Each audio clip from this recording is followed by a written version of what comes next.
Hey guys, this is Jessica, and this is week 2 of Hug Your Home. My video is a little bit different. My husband took my good camera to Mexico on a scuba diving trip, so I'm recording on my phone. So I'm going to give you a video of the before, some still pictures of my progress, and a video of the after. Sorry it's shaky, I don't have a tripod. So here's the list of Hug Your Home challenge. I'm starting with 5 food storage containers mismatched lids, and I found 6. Now I'm going to do 5 glasses or mugs. This is my before of my cabinet. This is way more than 5 mugs that I'm getting rid of. And this is my after cabinet. This is the only one of my cabinets you're seeing. The rest are pretty organized. So next I did the 10 more things to go. Getting rid of the magic bullet and a few extra things. I'm looking for 15 more items to go. I found mostly the stuff on the fridge and a few things on the counter.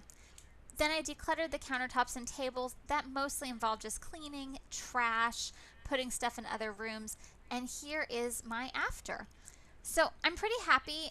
The kitchen is my husband's domain. He likes to have the things he uses daily on the cabinet. We use the KitchenAid every day. We use the coffee maker. If you liked this video, give me a thumbs up and subscribe to see more videos. Thanks for watching. Bye.